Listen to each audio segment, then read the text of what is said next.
नमस्कार। मेरे चैनल जन अनुरोध बाय अजय पांडे पर आपका एक बार फिर से स्वागत है। आज हम लोग बात कर रहे हैं विस्थापन पर। तो सुनिए विस्थापन की समस्या के बारे में।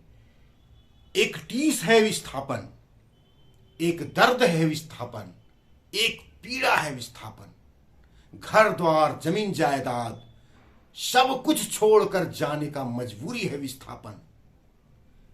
व्यक्ति को बलपूर्वक हटा दिए जाने का नाम है विस्थापन। यह विस्थापन की समस्या गरीबों के लिए तो अभिशाप है।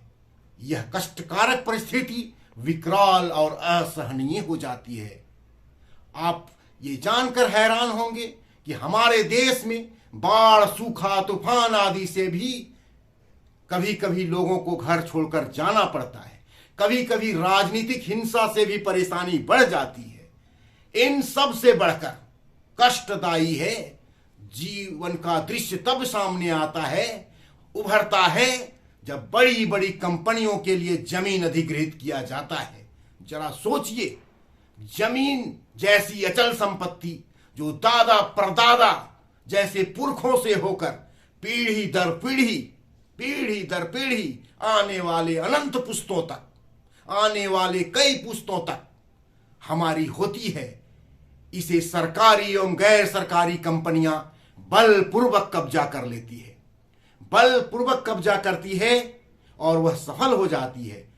इसमें कुछ बिचौलिए दलाल किस्म के लोग भी शामिल होते हैं। वे मिले हुए होते हैं, अपनी स्वार्थ सिद्धि के लिए मिले होते हैं। कुछ लोग पैसे के लोभ में आकर बिना कोई स्पष्ट नीति के, कोई नीति निर्धारित हुए बगैर जमीन का भुगतान ले लेते हैं, और जमीन का जब भुगतान ले लेते हैं तो शेष बचे लोग मजबूर हो जाते हैं। उनका भी जमीन अधिग्रहण के प्रभाव में आ जाता है, और ऐसे लोग मुआवजा राशि के लिए कार्यालयों का चक्कर काटते रहते हैं, परेशान होते रहते हैं। अगर यह मान लिया जाए कि मुआवजे का भुगतान ईमानदारी पूर्वक कर दिया जाएगा, इसके बावजूद 90% से भी अधिक लोग को कोई राह समझ में नहीं आता, कोई राह नहीं सूझता, और उनका पथ जो है सो कभी भी क्लियर नहीं रहता। वह बेवजह के परेशान होते रहते हैं, बर्बाद हो जाते हैं, और पुश्तैनी घर जमीन हाथ से निकल जाता है, पैसे धीरे धीरे खत्म हो जाते हैं। ऐसी स्थिति में रैयत जो जमीन के मालिक थे, एक आत्मसम्मान का जीवन जी रहे थे, उन सब का जमीन छिन जाता है। अब वे दिशाहीन हो जाते हैं, दर दर की ठोकरें खाने लगते हैं, ठोकरें खाते फिरते हैं। यकीन मानिए ऐसी स्थिति में उनकी आने वाली पीढ़ियां उन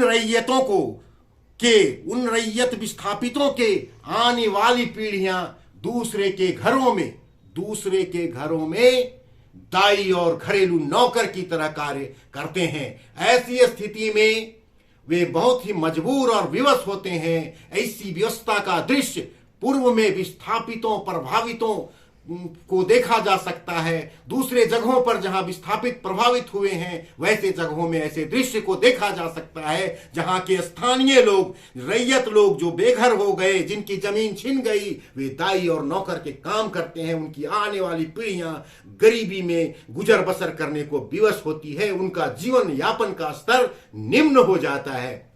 आप जानते हैं, हम सब जानते हैं कि रैयत के सहमति के बिना रैयतों के सहमति के कोई भी जमीन को हथिया नहीं सकता, कोई भी कंपनी या कोई अधिग्रहित नहीं कर सकता। ऐसा आदेश माननीय सर्वोच्च न्यायालय का भी है। माननीय सर्वोच्च न्यायालय ने यह आदेश दिया है कि रैयत की सहमति से ही जमीन अधिग्रहित किया जाएगा। इसके बावजूद जमीन अधिग्रहण के लिए साम दाम दंड भेद की नीति को अनैतिक रूप से इस्तेमाल किया जाता है। जब रैयत या प्रभावित लोग अपनी संपत्ति एवं आजीविका खो देते हैं तो वे भविष्य के बारे में सोच नहीं पाते, वे भटक जाते हैं। उनके सामने जीवन यापन की समस्या उत्पन्न हो जाती है। इसलिए होना यह चाहिए कि मानवीय संवेदना से युक्त विस्थापन एवं पुनर्वास की नीति बननी चाहिए, क्योंकि यह देश लोकतांत्रिक शासन व्यवस्था का देश है।